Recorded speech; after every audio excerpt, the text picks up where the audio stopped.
last speaker this morning, followed by questions, is a dear friend, Jimmy McGinty, Colonel Jimmy McGinty, a Brooklyn boy, graduate of St. John's University, and with me maneuvered through basic school and graduated in the spring of '67. Jim's a Como, worked in I-Corps, worked at Caisson, and worked for a while in the G1 personnel side, stayed in the Marine Corps Reserve, and I know he would want me to underscore this. He's proud to be a member of the board of directors of the Marine Corps Scholarship Foundation. And as you've already heard, as well as all of the other meritorious events in his life, he's also an author, and his book is Right to Kill, A Brooklyn Tale. Jimmy, the floor is yours. Thank you so much, sir. You know, the old adage, I stand between you and lunch. So I'm going to, and I come from Brooklyn, and we talk rather rapidly, so I'll try to invoke that trait. My job was an interesting one here. Again, we wanted to talk about hometown issues and coming home and communications with home. But I thought anybody's experience, now we've heard some terrific experiences, so I'm glad that I'm not going to just give you mine. Instead, my job was to speak to the voice of basic school class 367 and OCS class 41. And to do that, I decided to undertake a survey. I was helped in this survey a great deal by a man called David Ogilvy, who's also Brooklyn born, and he's been in the market research survey business for almost 50 years. And so he helped me create this survey, and we went out and surveyed last January all 480 members of our class. And I hope that impresses you that after 50 years, we actually have a database of all 450 members of the class of 3-67, as well as OCS 41. So that's kind of amazing. We started out, by the way, OCS class 41 and basic school with about 580. As Ron just said, we lost 48 KIAs. Another 60 have passed on, but everybody else is still around. We'll talk about that later. We got what I would consider a magnificent response, 221 responses, or a 42% response rate. So for all the statisticians out there, that's a highly, highly projectable sample against that N of 480. So we have a lot of projectability. However, and we're going to that'll provide context to some of the remarks and supports most of the remarks, by the way. It'll be interesting when we take a look at that. I've spent on the civilian side of the house 45 years in the information business. So I know a little bit about surveys, and I can tell you this. Every survey has biases. There are built-in biases to every survey. There's construction biases. We'll talk about that a little bit. So I would just caution everyone, you can project against that universe, which again, structurally is biased because it includes only officers, for example. But you really can't project this against all Vietnam veterans. So this is all about basic school class 367. We'll tell you what they look like, and then we ask them very specific questions, and we'll give you those answers. So with that, just to take a peek, let's see if this thing works. Okay. We're going to go in almost the timeline. We're going to talk a little bit. I'm going to move it very quickly through some of these slides. The slides, incidentally, are all over there. So I might move through some quickly because we had a lot of data. As you can imagine, this was a 32-question questionnaire, and we've tabulated and cross-tabulated a lot. So we're going to talk about TET because that obviously was something. We're just going to ask a few very pointed questions, and we're going to get some very reliable answers. Coming home on leave and the anti-war movement and areas like that, that's what I really want to dwell on because that's all a part of the hometown experience, isn't it? And then what happened after Vietnam? What happened when who left the Marine Corps, who stayed in? So we're going to cover those things. So moving right along, where did they come from, this basic school class? And not surprisingly, they came all over, I think, 44 states. It's clustered the way the United States used to look 50 years ago, all right? So what we have, about a third of the class was from big cities, metro areas, about a third of the class was suburban areas, And then a third of the class really came from the great heartland, the rural communities all around. So nothing really spectacular, except it was very representative geographically of our country. One of the biggest demographic items, and let's see if this one works, yeah, is this point right here. No military service in the family. 9 out of 10 of our classmates, or the respondents, had some father, brother, who had fought in World War II or Korea. Amazing. 90% had people who were in the military. 10%, 1 out of 10, didn't. So that's a really distinguishing characteristic of the group. Think about that today, it's probably just the reverse, if you think about it. So 10% had nobody in the military, 90% did. It was a highly educated group. Obviously, and I say educated because 85% came from colleges, and many had advanced degrees, by the way, in addition to just undergraduate degrees. But 15%, and this is the real educated part, were Mustangs. And I hope you all know what that is. Again, these are prior enlisted people who were part of our class, and they brought with them quite an education. So when I look at who was educated and who had PhDs and what have you, I always remember that 15% of our classmates really had the experience, and it brushed off on a lot of us in OCS and basic school, and further on in active duty. So suddenly you could see this is atypical. This is not a normal Vietnam vet. The majority, this is amazing, 53% of us were married in basic school or before. I would have said 20% or something like that. So 1 out of every 2 persons were married, and I think we were treated today to a view that we rarely get, and I wanted to thank Miriam. And also, my wife of 50 years, who was also a basic school bride, is in the audience. Can everybody that's a spouse during the basic school period stand up, please? I know there's a couple here. Is it just Pat? Okay. All right. Well, oh, I'm sorry, there's Janice, too. Pat and Janice, yeah. And of course, so we have 3 basic school brides, we call them, and there's a lot more around. So we'll talk about marriage and what it meant later on, but again, that's clearly atypical of a Vietnam vet. I don't think, maybe less than 20%, farther south of 20% were married in Vietnam. Our class is 53%. And another 10% were engaged, by the way, so let's move on. When we received our MOSs in basic school, you know, that's about the 4th month where you're actually assigned an MOS. Not surprisingly, 33% of our group was assigned either an 03, an 08, or an armored or recon MOS. 33%.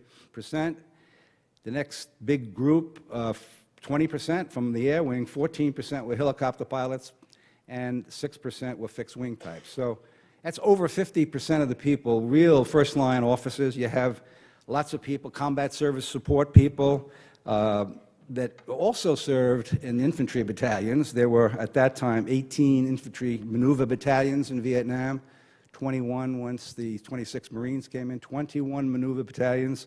So if you were a commo, you could be with one of them, or if you were a supply officer, you know, you would be one of them.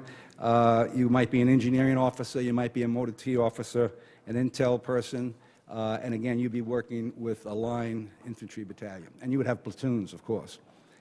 So later on, we'll talk about casualty rates and what these figures actually mean. The communications home, again, it's been covered very nicely, I think, and it's a very busy slide. All I would say about it is it was a very prolific group. Not surprisingly, the wives, almost weekly, 70% of their percentiles, I think, yeah, it's probably percentages. 77% of the people received a letter once a week. That's amazing. Except with Miriam, you got almost 2 or 3 a week you produced. So we won't really dwell too much on this. Parents, of course, received the letters, and you've seen what that meant to lots of people. The letters and tapes coming home, this is kind of interesting, and I think we picked up on it today. By the way we read this is, again, every time, most times, occasionally by colors. What you see there is was an awful lot of pride expressed in letters coming home. And again, we heard that today. They sounded generally upbeat. There really wasn't any bitching when you think about it. The last question there, express frustration about your experiences. That almost never happened. It happened maybe on a very, very under 5% of the time, the cases. So it was largely upbeat communications, and much of it was really not telling the truth. You know, much of it, and we all know that. So, you know, we BS'd a lot of things, and we left a lot of things out of those letters. The news itself, however, was kind of interesting. Another slide we couldn't put up here today. Most people were unaware of what was going on, and not surprising. If you're down with a company or you're at a battalion, you don't get a lot of news, and you don't care about much news. But if you, and we did ask the question, and we did get answers. And national political news probably rated #1, followed closely by sports. Entertainment news was a big deal. Anti-war news, again, that had some interest, and not the greatest interest, but it had some interest, and we'll talk about that in a second. While we're on the topic of news, and I've cut a lot of this out, we just don't have the time to cover it, and again, I think many speakers talked about the types of coverage we did have. What now I want to do is go into TET, and I'll segue into TET by supporting a claim made earlier, and that is, we asked the question, the media coverage during the TET offensive had a positive effect on morale. That was the question. 70% of the people who responded, the respondents, disagreed with that. The media reported accurately on the situation during the TET offensive. 74%. 3 out of 4 people just don't believe that. Again, we heard one perspective from Ron, and I don't know really why this was so vociferous. And again, this is just what the respondents are saying. They simply did not believe the coverage was helpful, and they simply did not believe that the coverage, at least now looking back 50 years. So once again, that's a bias with this thing. You got a bunch of 70-year-olds recalling something that happened 50 years ago. But they're pretty consistent. We went and asked specific questions, not detailed questions, but questions like, TET received a lot of attention, but my unit fought more intense engagements at other times during my tour of duty. So as pervasive as TET was, in 70% of the cases, 7 out of 10 people said, hey, I had bigger fights elsewhere. I think, Ron, I think everybody that talked today cites something that really wasn't TET related. Okay. The attacks, but here are certain things, again, which was supported by comments. The attacks by the VC and NVA in 1968 were much more widespread than I realized at the time. Again, 7 out of 10 of us would agree with that statement. I wasn't concerned about geopolitics at all, just doing my job as a Marine and getting home in one piece. 80% of the guys felt that that statement is correct. At home, this is interesting. I didn't discuss the TET offensive in letters and tapes going home. 85% said that. 85% didn't discuss it.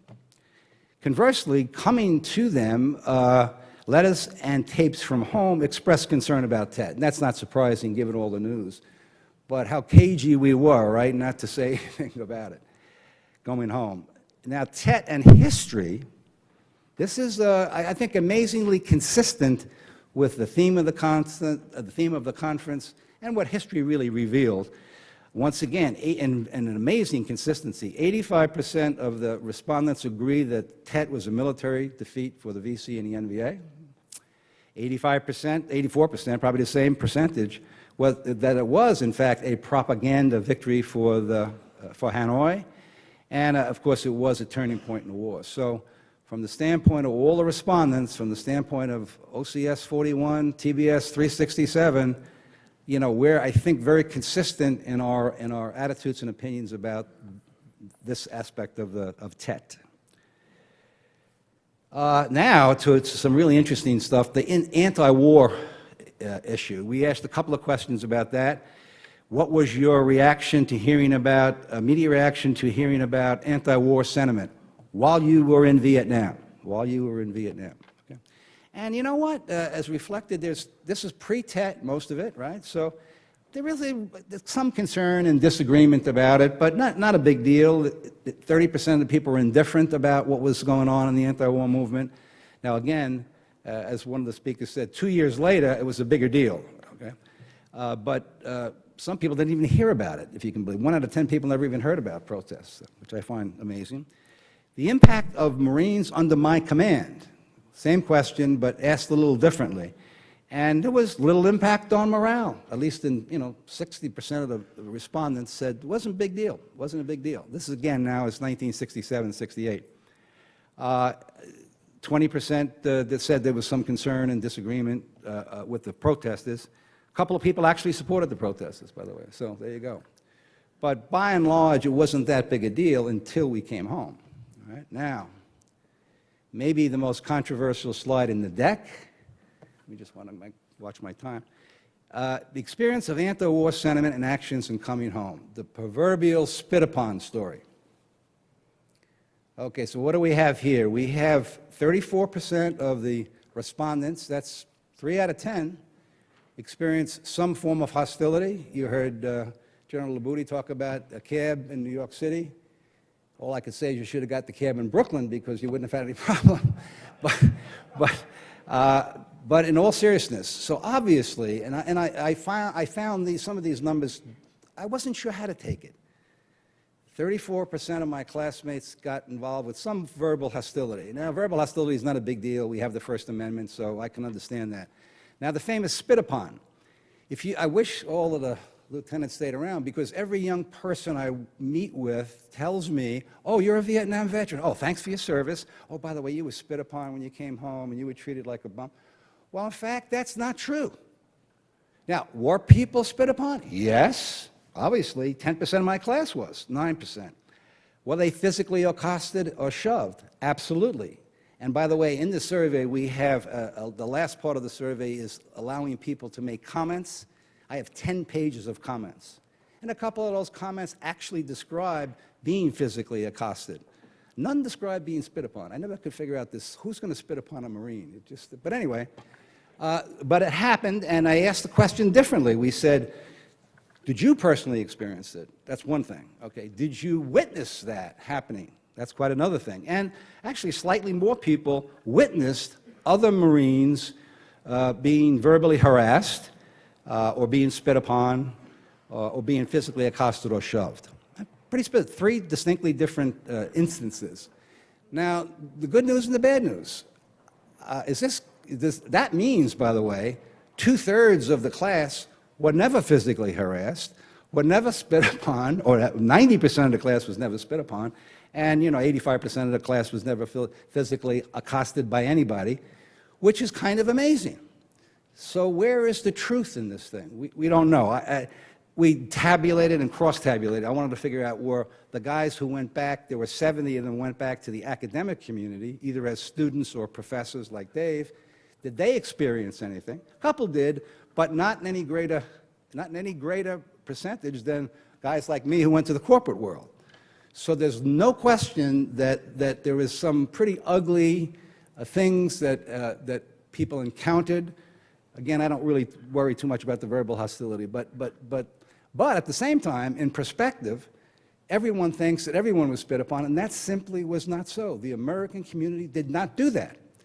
And even the anti-war movement itself, you could argue had some legitimacy, quite frankly, and I think only a small percentage. So my theory is that just like terrorism, this kind of vile behavior is asymmetric. So a very small group of people who feel they want to go to the gates at Camp Lejeune, or they want to go to LAX airport, or they wanted to go to San Francisco, could make a pretty big deal and could easily verbally harass everybody, and did verbally harass people, obviously. And maybe try to spit upon them, and maybe call them baby killers. So no question about it happening, but it's the scope of it that really comes into question when you really get down to fact-based analysis on this thing. The asymmetric part of it is interesting. The good news, bad news. The other theory I have about this, and this is strictly a personal one, is that because of this, something very good happened. Something very good happened. You know what happened? Nowadays, we still have wars, we still make mistakes, we still screw up, but nowadays, when young people come home, like the young people we saw up here, they're greeted quite favorably, and their services, you know, even old guys like me, when I go to TSA and show them my card, and they say, oh, well, they come to attention, thank you, Colonel, for your service. I got more of that in the last 5 years than I got my entire life, and I assure everybody else that. So what has happened? What good came of this ugliness? The good is, I think, the country, without any executive orders, by the way, without any laws, themselves, we all realized what a travesty this has been. Now, again, proportionally, it wasn't as great as it claimed to be, but it was still a tragedy, and that tragedy has really translated into us really respecting people, particularly people in uniform, whenever and wherever we see them. So I guess that's the good news. Maybe it didn't happen for all of us, but it was maybe worth the price. So this is just a tabulation. I'm going to skip through it. People in academic, non-academic life, we can examine that a little later. I just want to move on. Attitudes on coming home from Vietnam. All right, and this question is an interesting one. It doesn't add up to 100% because we screwed the computer allowed people to vote more than once. But what is interesting, there's three cohorts: family and friends, local community, and colleagues and classmates. In 83% of the respondents said that their family and friends were openly welcoming, and you know, you couldn't get better than that. The local community, however, not so necessarily. Didn't say there was anything vile about it, but then classmates and colleagues were also more openly welcoming. Then most people were generally supportive, more positive than negative. That's true of the local community. The part you really want to look at is the questions of were they distant or reserved, more negative than positive, were they implicitly hostile? And again, you see, not so. You know, not so. You know, there was some hostility, quite obviously, in certain, you know, for certain sectors and certain segments, the local community, for example. But the closer you were, i.e. family and friends, colleagues and classmates, the less likely there was any animosity towards your service. Didn't say there wasn't animosity, but it's less likely in those cohorts, okay? So that's coming home. Let's take a look at and this is also a bias in the survey, a real bias in the survey, and it's an amazing one. 30% of the people, when they got after their initial 3 or 4 year tour of duty, 30% of the respondents stayed in the Marine Corps. 30%, 60 people, by the way, of the 220. And if you project that to the broader audience, maybe it's 80 or 100 stayed in the, and of those, 37% did a second tour in Vietnam. 65% of that 30%, if you will, and I mean, I have the numbers, so I don't want to bore you with things. Yeah, but that would be about 40 people retired from active duty military service, including Lieutenant General Labuti. We also have Lieutenant General Ayers, and we also had General, 4-star General Dake. So there was 3 generals, a whole raft of colonels and lieutenant colonels. In addition to that, so that introduces a little bit of a bias to the study because this is military people answering these questions. If we look at the reserves, 32% of the people stayed in the reserve. That's amazing. But as we all know, it's very difficult to actually put 20 years in the reserve and retire, but 25% of those people did. That's about 18 of us actually made it through, so to speak, the retirement process, and we got our bluey or whatever that was, and you get it at age 60, I forgot, it's been so long. But so you have, between the active service and the reserve service, quite a number of people affiliated with the Marine Corps. And again, that's a bias of a survey like this. So, immediately after leaving the Marine Corps, what happened to these guys? Well, not surprisingly, looks like 55% joined or rejoined the private sector. By the way, just to jump down, a number of them set their own businesses up, and that's also in the private sector. Looks like close to 10% did that. The amazing statistic here is how many people went back to graduate school or law school. Mind you, we had 25 lawyers when we started, so now we got a whole bunch of people who went back for their law degrees or their MBAs. And I know several of you in the audience did that, but it's amazing. 35% of the people, once they came back and left active duty, went back to school. And remember those Mustangs I was talking about? A whole bunch of people went back to school, 6% of the total respondents, to complete undergraduate education. So for whatever reason, there was a real zest in this class for higher education, or education in general, higher education in particular. So a highly educated group, let's just see now. I want to make sure I want to get my, yeah, okay. The survey, we made comments as well as answering questions. And again, that's the comments we talked about. We got about 10 pages of comments, and they fall into 5 categories. Pride in the Marine Corps service, all kinds of statements about that. Some not so pleasant statements about anti-war protesters, specific incidents in the Vietnam War, not surprisingly, we heard a few of those today. However, the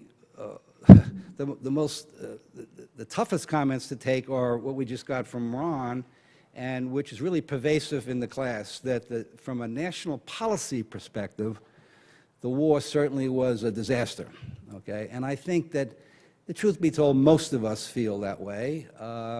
That's 20/20 hindsight, however. You know, we don't know what we would have done if we didn't go, you know, that's that line of thinking, but certainly a disaster and a bad thing. That doesn't, however, I don't think, relate to our activities, but that's a fact. We just cannot get away from that. And those comments are really, again, when you look at some of them, they're really acidy in terms of their specificity. Again, a lot of people want us to tell the folks from Virginia Tech and from VMI to be very cautious about the pursuit of a career in which, you know, sometimes political problems can cause a lot of problems in life, so we just have to be careful about that. That's all I'll say on that one. But yeah, that's like intellectual quicksand, really, going after that one. So these are comments on the surveys. Now, it's all well and good, but here are the fortunes of war. This is what happened to that class. In addition to the 48 KIAs, Norman Lane being one of them, and we're obviously, it's all of those people in addition to Norman Lane we talk about today.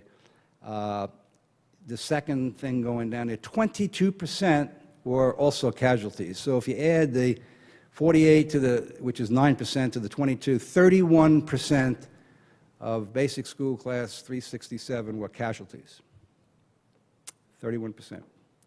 Permanently disabled, of that group of casualties, there are 10%, and many of these people fall into 2 categories.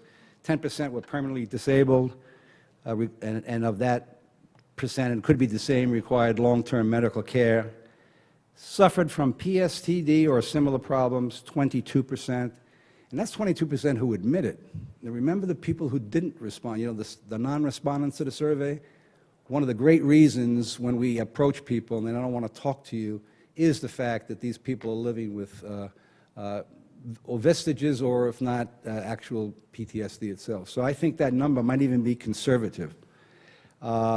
Experienced domestic problems, we heard that this morning, although that 26% is well below the national average, right? Well below the national average.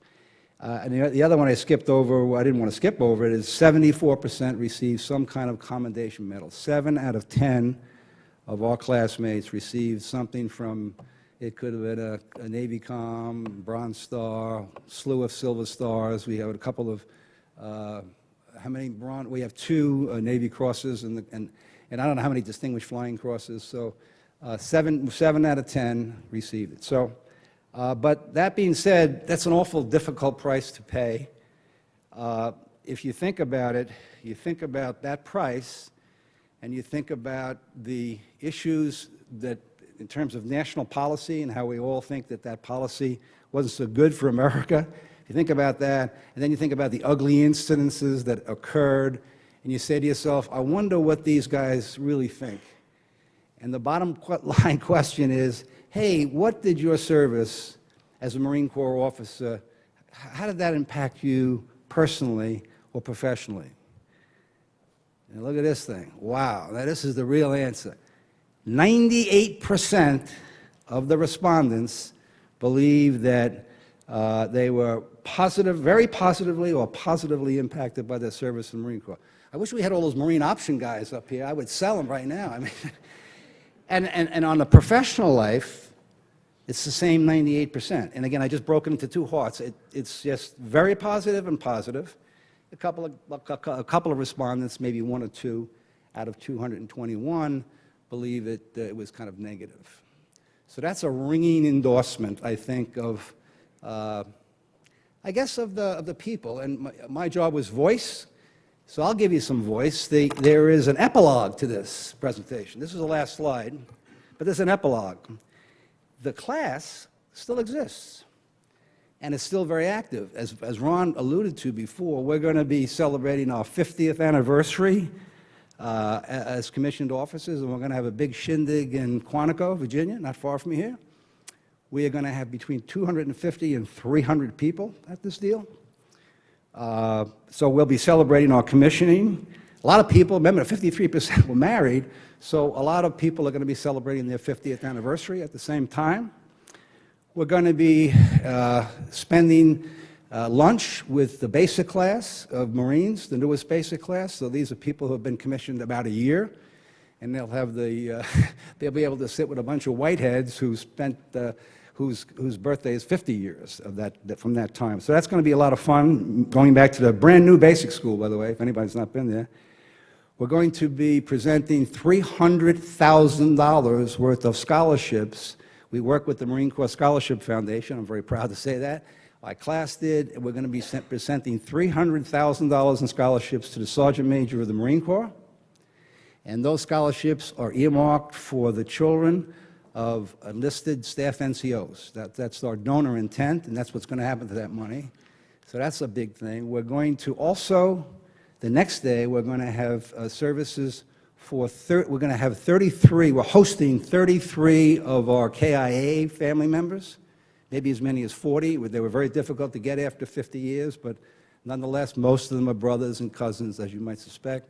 So we're going to be doing that. We're going to be rededicating a monument that we have in Semper Fi Park to Norman Lane and to the 47 other KIAs we have. So that gives you a little insight into this basic class of 367. And if I had to give it some voice, I'd say there were guys who served their country during pretty tough times. They did it with courage and honor and commitment. They're men who never forgot their fallen brothers, and they're men who never stopped being Marines. So thank you.